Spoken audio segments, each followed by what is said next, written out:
بسم الله الرحمن الرحيم والنجم إذا هوى ما ضل صاحبكم وما غوى بسم الله الرحمن الرحيم ومن أحسن قولا ممن دعا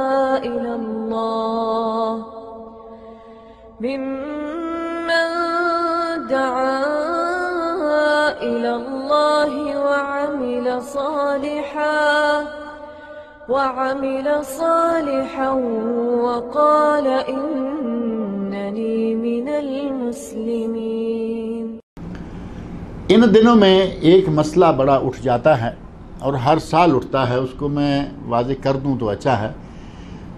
یوم عرفہ ہوگا یہاں سوموار کو، پیر کو ہوگا نا یوم الاثنین منڈے۔ سعودی عرب میں اور پوری خلیج میں چونکہ ایک ہی دن میں روزہ ہوتا ہے، ایک ہی دن میں عید ہوتی ہے، ایک ہی دن میں قربانی ہوتی ہے، کیونکہ یہ سارے لوگ حج کی کیلنڈر کے ساتھ اٹیچ ہیں، قریب ہیں سارے۔ پاکستان میں کبھی پاکستان، انڈیا اور بنگلہ دیش، وہاں کبھی ایک دن کا فرق ہوتا ہے، کبھی 2 دن کا ہوتا ہے اور کبھی نہیں ہوتا۔ ابھی پچھلے رمضان میں اکٹھے روزہ رکھا گیا، پاکستان، انڈیا، بنگلہ دیش سب لوگوں نے ایک ہی دن میں روزہ رکھا، بہت اچھا ہو گیا۔ لیکن اللہ جب چاہے اکٹھا کرا دے، اللہ جب چاہے رویت ہلال الگ الگ ہو جائے۔ اب مسئلہ پیدا یہ ہو جاتا ہے کہ وہ لوگ جو یہاں سعودی عرب میں موجود ہیں وہ تو 9 تاریخ کو روزہ رکھیں گے، اور جو لوگ پاکستان، انڈیا میں ہیں،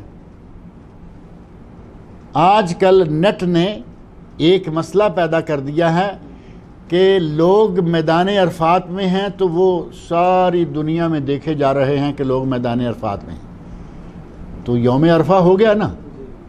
اب جو جہاں ہے وہ دیکھ کر پریشان ہوتا ہے کہ یا ہماری تو 8 تاریخ ہے، روزہ تو 9 تاریخ کا رکھنا تھا۔ مولویوں نے، علماء میں بھی یہ اختلاف پیدا ہو گیا، کچھ مولویوں نے کہا نہیں، جس دن حاجی وہاں ہوں گے وہ عرفہ ہے اور اسی دن روزہ رکھنا ہے۔ اب اگر 8 تاریخ کو، 8 ذو الحج کو لوگوں کو روزہ رکھوا دیا جاتا ہے اور اگلے روزے سے روک دیا جاتا ہے کہ عرفہ یہ ہے، کیا ہوگا؟ ایک روزہ رکھ کے یہ ایک دن پھر انتظار کریں گے اور اس کے بعد عید کریں گے، یہی ہوگا نا؟ جبکہ عرفہ کے بعد تو عید ہو جانی چاہیے۔ تو عرفہ کون سا تاریخ بنتی ہے؟ 9 تاریخ۔ جب تک یہ نیٹ کا مسئلہ نہیں آیا، ساری دنیا میں باہر کے ملک جو ہیں وہ 9 تاریخ کو روزہ رکھتے تھے، وہی عمل ہے آج بھی اور پہلے بھی تھا۔ لیکن 8 تاریخ کو اگر حاجی میدان عرفات میں ہیں، اور میں نے شروع میں کہا کہ 9 روزے رکھو، نہیں تو 7، 8، 8، 7، 5، 4، کم از کم 1 تو رکھو، یہاں والوں کے لیے تو ٹھیک ہے، اور اگر 2 رکھ لیے جائیں تو کوئی مسئلہ ہے؟ 8 کا بھی رکھ لیں، سعودی عرب کا عرفہ آپ کے ملک، اور 9 کا رکھ لیں آپ کے اپنے ملک کا یوم عرفہ 9 تاریخ، مسئلہ ختم ہو جاتا ہے۔ جنگیں چھیڑ کے بیٹھ گئے، کتابیں لکھی جا رہی ہیں، مضمون لکھے جا رہے ہیں، ایک دوسرے کے خلاف تقریریں کی جا رہی ہیں، کوئی ضرورت نہیں ہے۔ کیا 8 تاریخ کا روزہ رکھنا منع ہے؟ 9 روزے، حاجی کے لیے 8 اور دوسروں کے لیے 9، کیونکہ حج میں جو لوگ میدان عرفات میں ہیں ان کا روزہ رکھنا جائز نہیں ہے یا ثابت نہیں ہے۔ نبی صلی اللہ علیہ وسلم میدان عرفات میں روزے سے نہیں تھے، یہ مسئلہ تو آپ نے سنا ہوگا نا۔ آپ ذکر و دعا میں اس انداز سے مصروف رہے، لوگوں کو شک ہو گیا کہ شاید آپ روزے سے ہیں۔ نبی صلی اللہ علیہ وسلم کی چچی ام الفضل رضی اللہ عنہا، جو حضرت عباس رضی اللہ عنہ کی بیوی ہیں، انہوں نے دودھ کا پیالہ لیا، نبی صلی اللہ علیہ وسلم کی خدمت میں پیش کر دیا۔ آپ اونٹ پہ سوار تھے، اونٹنی پر، قصوہ اونٹنی پر آپ سوار تھے، آپ نے دودھ کا پیالہ لیا اور نوش فرمایا، پی لیا۔ سارا کنفیوژن ختم ہو گیا کہ روزے سے ہیں یا نہیں ہیں، پتہ چل گیا کہ آپ نے روزہ نہیں رکھا ہوا۔ میدان عرفات میں جو لوگ حج کے لیے ہوتے ہیں انہیں روزہ نہیں رکھنا چاہیے، ذکر و دعا مشغول رہیں، زیادہ سے زیادہ، نہ گلا سوکھنے کی نوبت آئے گی، نہ جب کبھی ایسا محسوس ہو پانی پئیں، پانی پئیں، جوس پئیں، آئس کریم کھائیں، جو چاہیں کھائیں، وہاں ساری چیزیں موجود ہوتی۔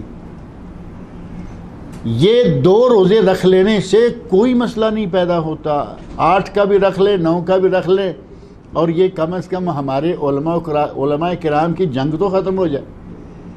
نہیں جی 8، نہیں جی 9، نہیں جی 8، دونوں رکھیے، دونوں کا ثواب آپ کو ملے گا، بہت زیادہ ثواب ہو جائے گا۔ ایک تو عموماً لوگ رکھتے ہی ہیں نا، 2 رکھ لیجئے۔ اسی طرح آگے محرم میں جا کے عاشورہ کا روزہ ہے، اس سے 1 دن پہلے یا 1 دن بعد رکھنا، وہ نبی صلی اللہ علیہ وسلم کا حکم ہے باقاعدہ